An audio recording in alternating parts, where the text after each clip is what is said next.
Okay, welcome back to Inventory Watch. Before we get into the numbers, I want to talk about two uh, things in the market that are probably going to continue to push prices down. So that will help affordability in our market. The first thing I want to talk about is interest rates going higher. So as interest rates increase, right, we see we're close to 8%. If we haven't hit 8% yet, we're pretty close. I think I saw that the actual interest rate was 7.8%, but I think with the actual APR, the annual interest rate, that includes your PMI and everything, that has been pushing rates over 8%. And so as we start, interest rates start decreasing, that's going to remove another layer of buyers out of the market. So, as they continue to tick up, buyers are going to continue to exit the market just because simply it's gets to that point where what they were looking for is now unaffordable. And so the bigger divergence that we have as supply continues to increase and another layer of buyers removed from the market creates this divergence, right? And the bigger the divergence gets, the more pressure it is going to put on prices to reduce to make it more affordable for these buyers so that they can enter this market. So that's one thing that we're seeing. The second thing that we're seeing is that the buyers that are left in this current market, every time another, tick goes to the interest rate, that means that the buyers that are left can actually afford less. So if they were looking at $400,000 houses, they're now looking at like a $375,000 house. So that will bring down prices naturally by the buyer pool that's simply left in the market. So that's really pivotal to understand as we move forward in this market, as we go forward towards the end of the year. And things like that. Now, if that divergence changes, right, if inventory comes down or if rates come down and buyer demand goes up, and the gap closes, that puts pressure on pricing in the opposite direction. And we saw that in the spring of this year. So if we talk about the spring of this year versus the fall, winter of last year, 2022, we started to see that divergence just like we're seeing right now. The divergence was getting bigger and it was putting pressure on prices to come down. But as soon as spring hit, the interest rates came down a little bit and buyers were coming back into the market, and it was that divergence was decreasing. And we did actually see prices kind of go back up in the spring of this year. Going into the fall, we're having that opposite effect. So it is something to think about and to consider and to have in the top of your mind. Like, if interest rates do come down, will affordability come back a little bit? And will we see the same thing in 2024 that we saw in 2023? It's all going to depend on the numbers. And so watching Inventory Watch with me every week, you'll understand, as we get closer to the spring, is that going to happen? So those are two things that are right now that are going to pull prices down going into fall and winter here in Phoenix. So why don't we get into the numbers and actually see what happened this week and kind of go from there. Let me move my little bubble out of the way and we'll go into presentation mode. Let's see. Present. Here we go. Okay, so all right. So the first thing that's notable is that inventory did go up again this week. We saw a 3% increase since last week. And so we tipped over 16,000 in total inventory. And so if we compare the increase to September, we're about slightly higher of an increase that we saw. In August, we saw like a 20-30% increase. In week one, we saw a large percentage of increase, and I think that was the beginning of the shock of the higher interest rates. If we continue to see interest rates go up, we are going to see the October numbers continue to trend up higher than September's numbers. So the average list price we did see kind of come up a little bit, and I believe that is because there was a a $10 million home that came to the market, it pended. We'll talk about that in the next slide, because it does affect our average price. It was like $9.5 million. It came to the market on the 6th. It had a buyer. It was like the buyer was already there before they listed this house. And so it's kind of skewing our numbers a little bit. So take this with a grain of salt, because it's a week over week. So, but that's why we saw the average list price get pulled up, right? Because rising tides will raise all boats. So a $10 million listing will definitely affect our market and our average list price. So looking at new listings, though, the actual number of new listings decreased again, which is interesting because our total listings is up again, like 3%. However, the number of new listings that actually came to the market has decreased, which means that the reason why inventory is up again is because demand fell again. Like the number of buyers, like I said, exited the market again. And we're starting to see that affect our inventory in a net new positive way. Like we're getting more inventory, but the actual number of new sellers that came to the market is actually decreased. So,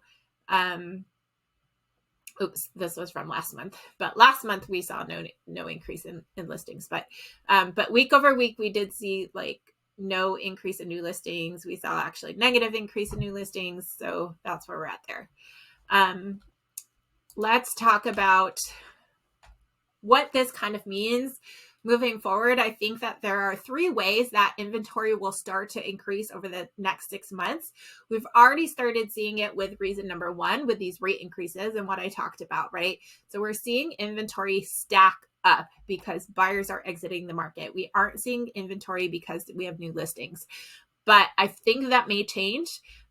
There's a couple of trends that I'm keeping my eye on. One is going to be the forced equity sell-offs. So forced equity sell-offs are when regular homeowners like you and me, we're playing in this new economy where things are more expensive, and some people will continue to kind of spend on their credit cards.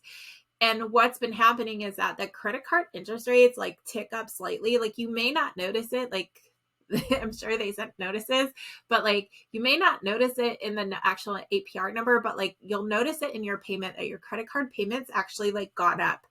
And the more that you spend and like the little bit that tick up in the higher percentage APR on your credit card debt, your payment may have gone from like $150 a month to like $230 a month. And you're thinking in your head, like, what the heck happened? And so it's causing like that. It's like, that's a big difference. It's like $70 out of your budget that's gone. And so if you have multiple credit cards, you can imagine that some people credit card debt is now like hitting them in a different way and they're feeling it. And so these high consumer debt situations will force people to go look at their assets and figure out like, do I have to start selling some assets to pay off my credit cards? And one of them is going to be housing. Another one is going to be their stocks, 401ks, bonds, and things like that. And like, what can they sell off to cover this? So forced equity sell-offs we're going to start see them happening in the market. We're going to start seeing this inventory kind of come back for people who really have to sell. And so the narrative in the last like 6 to 12 months has been like, oh, people don't need to sell. They're happy with those 2.5% interest rates. Like there's no pressure to sell. Well, guess what? There's going to start being more pressure to sell, coming from high consumer debt. So the other thing that we're going to be seeing is some institutional sell-offs. So if you've been following Inventory Watch with me, you know that I've been talking about the fact that there are institutional buyers and sellers in our market. They are, Progress Homes, Invitation Homes. There's a couple more and that I haven't talked about yet, and I'll be introducing them in the next few weeks. But they are in our market, and I think that we may start to see them coming in and selling off some of their non-performing assets. So these are homes that may not be hitting the rental mark, right? That maybe they had to lower the rents or things like that because rental demand is also down. And so as that continues to go down and as rents continue to go down, they're going to have these higher performing lower performing assets that they may consider selling. And I think it's an easy decision for them because they have all of this liquidity inside of these homes that they purchased. And guys, like, some of them purchased these homes like in back in the REO days. Like, Invitation Homes has been in our market for a really long time, and they actually helped keep our market kind of like, they stabled the bottom here in Phoenix when homes were starting to, sell for $50,000-$60,000. They were coming in, they put the bottom on our market and kind of put that floor, and they were buying these homes at really, really cheap. So you can imagine if they start selling some of these, they have a lot of equity in them, and that they could sell them off pretty easily. So that's something else to consider, is seeing this type of asset hit the market. Now, haven't started seeing this in bulk yet in both forced equity sales or institutional sell-offs, but I think that as we continue watching, that we might start seeing these more. So right now, the number one thing that's driving our market is these rate increases. But I think as the rates continue to increase and inflation continues to increase, and people living and not pulling back on their spending, that we will see forced equity sell-offs. For sure. And probably, like, I'm keeping an eye on the institutional sell-offs to see like when this is going to start happening at a high level. But that's something to consider on ways that we'll start to see inventory increase here in Phoenix, which should help with the affordability for those looking to be homeowners. As you know, because if this new inventory comes to our market, that will also put pressure on home sellers, like reducing the price coming to the market if they want to sell. More competition. So let's go on to the next slide. So let's take a look at sold inventory. So we have comparing week 1 of September to week 1 of October. We had 954 homes sold in September, and we had 1,014. So we had about 60 more houses sold in this comparable week here. So we did see that boost in sales a little bit. And so when we do the final month over month, comparing September to October, at the end of the month, I think that'll tell a bigger story. But seeing an increase is positive for home sellers. The average price sold was $550,000 for 1,800 square foot in September. And again, I told you that there was that $9.5 million home that came to the market, sold the same day. It skewed our numbers. So we're seeing this number at 584 for this week for a larger square footage size. And so I think that one home sale is really skewing the numbers this week on what we're seeing. So we'll see what happens next week if we have any more larger sales come to the market within the luxury sector. So, but like I said, I think it's skewing because usually when I pull this, like, the average is about 17 to 1,800 square feet, and it jumped up considerably. So I think it's just because of that one sale, like, skewing our market. Pending inventory. Again, this is going to tell our future of like where our price is going. Pretty much held 519 to 520. That's the average pending price from the first week in September to the first week in October. So not much of a difference there. We're holding right now with these rates and the amount of buyers that we have in the market. So but if we go back and look, like, when I started Inventory Watch, I think pending prices were about $550,000. So pending prices are down $30,000 over since we started this in August. So August, September, October. So about 2.1 months. We're 1 week into October. We are down $30,000 in pending prices. So like I said before, as rates tick up and the buyers are leaving the market, the buyers that are left are affording less home, and so that's why we've seen this number come down.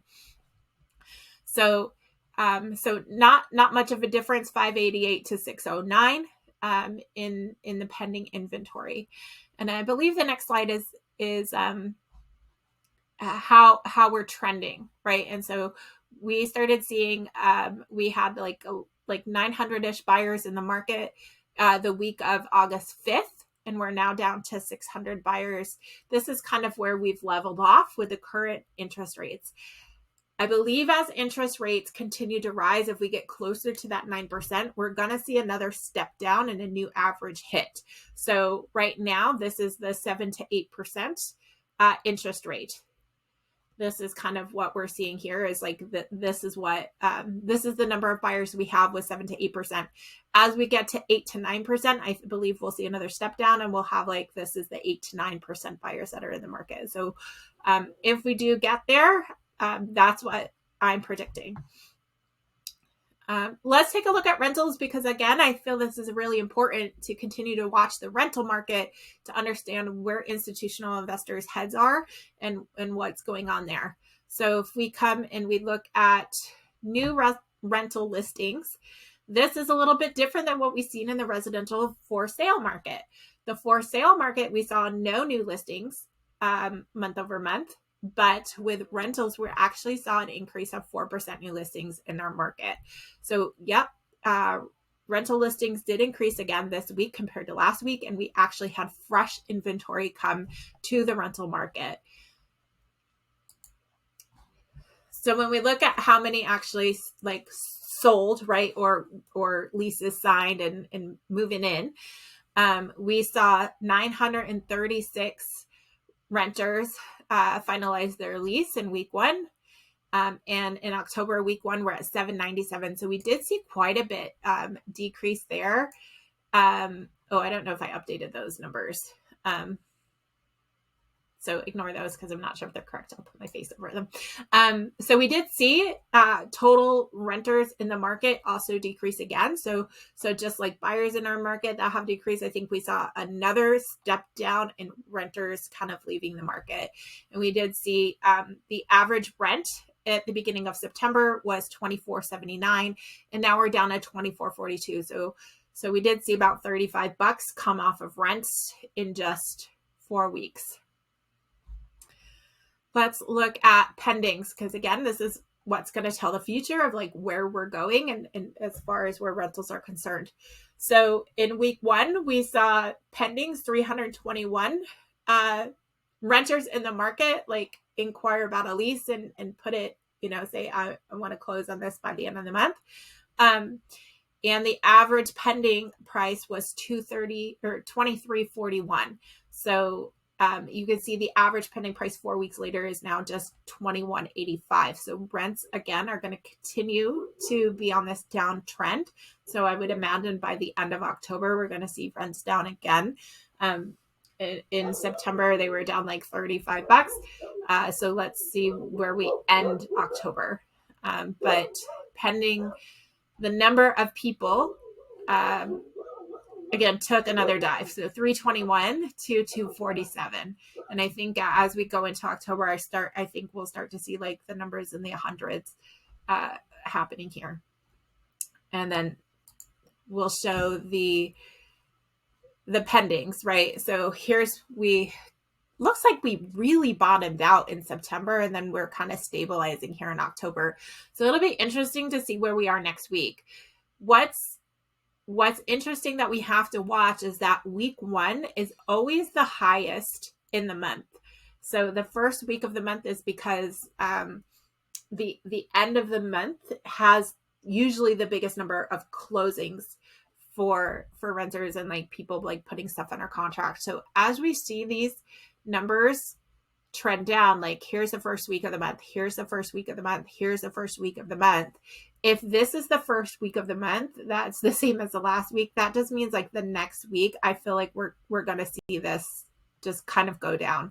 And so I'm interested in seeing what the number is next week and how low it's actually going to be compared to where we ended or where we started the first week of the month. So, I didn't update that. It was 21 something. So that's where we are with inventory. That's where we are with inventory watch this week. There are lots of things happening in the market. I think the other thing that we need to start watching is going to be price reductions. And so I'll try and have some numbers for us next week for inventory watch on like how many price reductions are actually in this market. I saw some stats that Phoenix had like 50% price reductions. And so that means that, you know, just what I've been talking about is like pressure coming down on the market. So I'll try and have some more numbers there. And I do want to talk about the other institutional investors in our market as well, and continue to watch those, because I think, again, that we could start seeing inventory coming from those types of things. So what else did I want to talk about? I think that's it for now. And have a great week, and I'll see you next week for Inventory Watch.